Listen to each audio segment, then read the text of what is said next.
Once upon a time, long ago, Queen Hecuba of Troy had a dream.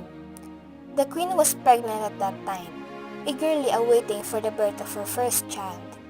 But one night, she dreamed she gave birth to a flaming torch. When she told her husband King Priam, he became worried and called upon his eldest son, Isaacus the seer, to tell him the meaning. "Your newborn son will be the downfall of Troy," Isaacus said. "He must be killed to save our people." And so when the baby boy named Paris was born, Hecuba and Priam looked into his eyes and fought against their fears. They knew they must destroy him, but they could not bear to do it. King Priam called upon his chief herdsman Agelaus to do the deed. Agelaus carried the baby to desolate Mount Ida. Once there, he shrank from the task.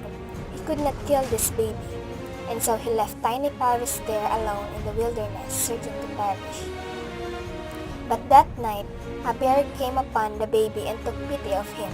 She kept him safe through the night. In the morning, when Agelaus returned for the body, he found the boy alive and safe. He took this as a sign. The boy was meant to live.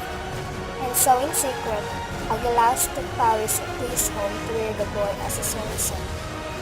Paris grew up to be a regal young man, handsome, intelligent, and wise, beloved by women and men alike. He often pitted his prize bull against the bulls of other men. One day, he offered a challenge. His bull would fight anyone's bull to a battle. The winner would receive a golden crown. When Ares, the god of war, heard this, he transformed himself into a bull and accepted the challenge. Naturally, Ares easily won, and Paris proved how fair he was when he readily awarded Ares the crown. It was in this way that the gods came to understand that Paris was a man who kept his word, and this is how he came to be the judge for one of the most extraordinary contests ever waged. It happened this way. On Mount Olympus, home of the gods, Zeus planned a wedding feast for the sea nymph, Thetis, and her beloved mortal Peleus. Zeus invited all the gods and goddesses except one, who is Ares. Because wherever Ares, the goddess of discord, went, she brought only chaos and misery.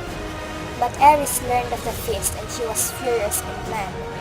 In the midst of the wedding merriment, she stormed into the great hall and flung a golden apple into the crowd. The apple was inscribed with the word Callisto, meaning to the fairest of all the goddesses. Naturally, every goddess rushed forward to claim the fruit. Soon they were arguing and fighting over the apple, but by the end of this chaotic battle, only 3 goddesses remained: Aphrodite, the goddess of beauty; Athena, the goddess of wisdom and war; and Hera, Zeus' wife, the goddess of woman and marriage. The 3 goddesses turned to Zeus and said, "You must choose who gets the golden apple. Which of us is the fairest of all?" Zeus understood that no matter which woman he selected, the other 2 would create terrible grief, and he can't choose who is the most precious between his wife and his daughters. And so he decreed that the matter would be decided by the fairest judge in the land. "The shepherd Paris of Troy will select the fairest goddess," Zeus proclaimed. Zeus instructed his son Hermes, the messenger, to lead the goddesses to Mount Ida. When Hermes explained the task, Paris could not refuse. No one refused a command from Zeus. And so he stood before the goddesses, carefully inspecting each one, wondering how he could possibly decide. The goddesses began to offer bribes. "I can make you king of Europe and Asia," Hera said. "Select me and you will be among the most powerful men on earth." Athena strode forward next. "I will give you wisdom and I shall make you the finest warrior who ever lived." Last to step forward was Aphrodite. She had enhanced her charms with flowers strewn through her hair. She gazed at the handsome young man. "Paris," she said, "I offer you the most enticing gift of all. I offer you love. Helen of Sparta, the most beautiful woman in the world, will fall in love with you. I will make certain she cannot resist your charms." Helen was famous for her great beauty, and for many years she had suitors of extraordinary ability, men of strength and wisdom and power. It was her father Tyndareus who at last chose her husband King Menelaus of Sparta. When Helen and Menelaus got married, Tyndareus extracted a promise from all those former suitors demanding that they protect and defend his daughter's marriage to King Menelaus forever.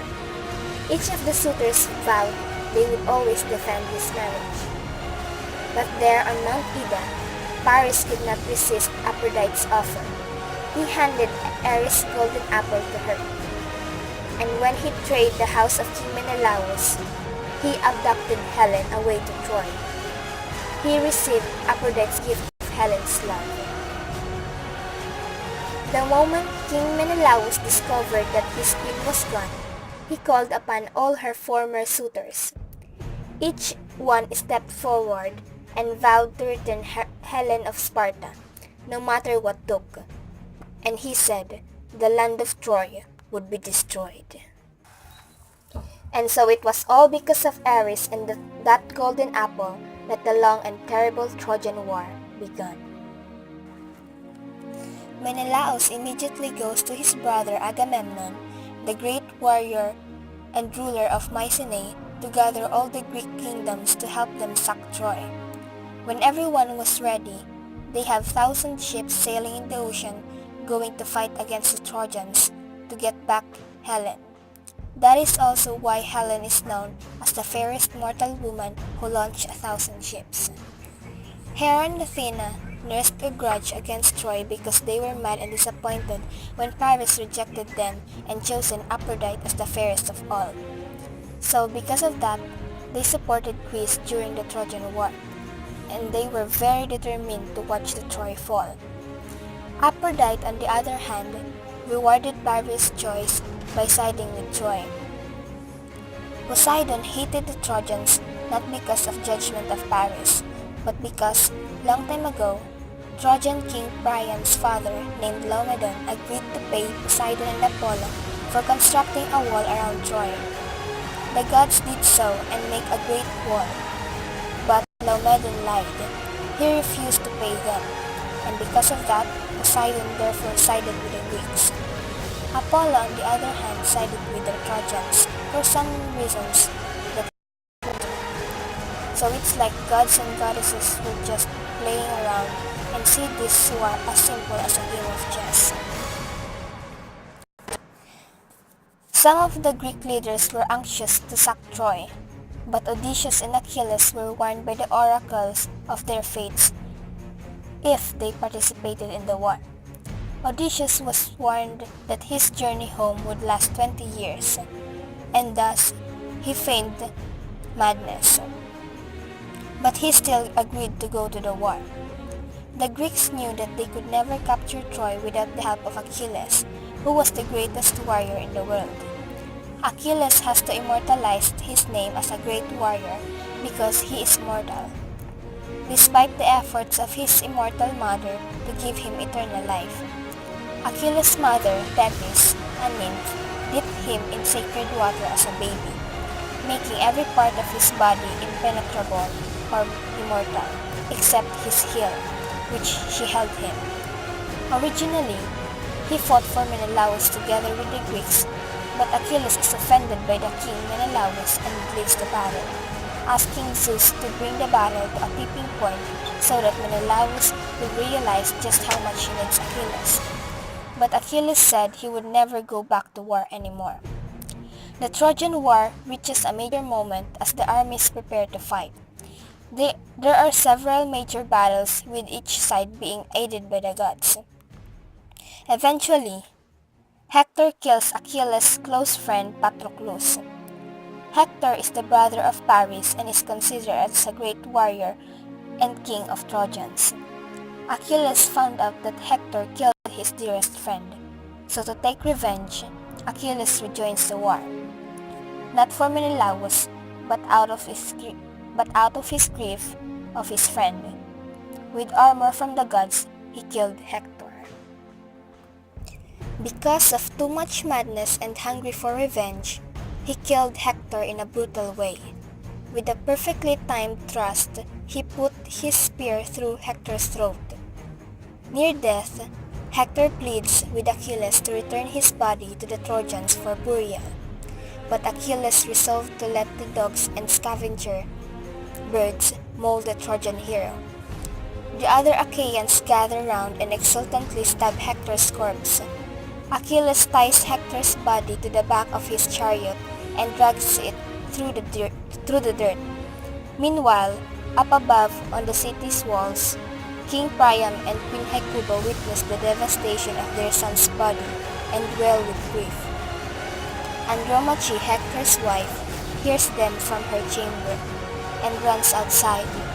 When she sees her husband's corpse being dragged through the dirt, she also collapses and weeps.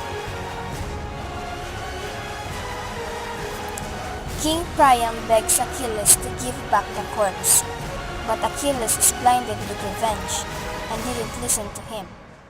Zeus got mad at Achilles' attitude and sends a messenger to Achilles to give back the corpse. But before Achilles gave Hector's body to King Priam, he asked first for a bribe, and so the king agreed and did what he wants. The brutal and bloody Trojan War has been going on for 10 long years. Tons of people have died. The great Trojan hero Hector got killed by Achilles. Achilles died after being shot in the heel by Paris, who started the whole thing by stealing Helen from Menelaus. Paris himself has been killed by the Greek hero Philoctetes. So basically, death is everywhere, and everybody's getting pretty darn sick of this awful war. Still though, both the Trojans and Greeks are too stubborn to call it quits. King Priam of Troy won't give Helen back to her husband, Menelaus, and the Greek commander King Agamemnon won't leave until his brother's satisfaction is honored. The Greeks would totally be winning if weren't for those pesky walls of Troy, which are super tall, super thick, and basically impenetrable. The city of Troy was protected by a high wall built around the city. Some parts of the wall were 20 feet high. These were the gates in the wall to let people in and out, but it provided great defense for the people of Troy. It gave the Trojan warriors a relatively safe place to stand, while they rained arrows down on people below who were trying to break into the city. The Greek warriors had been trying to breach the wall around Troy for about 10 years. The Greeks could not find a way in, and the Trojans did not seem able to drive the Greeks away. Odysseus, a Greek general, had an idea. His plan was to build a horse, a beautiful and huge wooden horse, and leave it outside the gate. Then the entire Greek army would pretend to leave, as if they had finally admitted defeat. But the horse would be hollow, and 33 men would be hiding inside. That's what they did. They commissioned an artist named Hephaestus to oversee the building of the giant wooden horse. Odysseus and other Greeks climb into the horse while everybody else sails away and hides. The only Greek left outside of the horse is Sinon. Odysseus told Sinon to be the bait and help them sell the deception, so that the Trojans would believe that the Greeks already surrendered.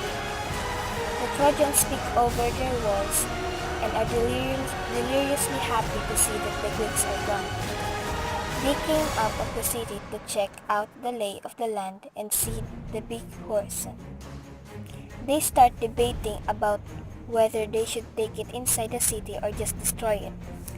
Laocoon, a priest, told them to destroy it. He is afraid of the Greeks bearing gifts.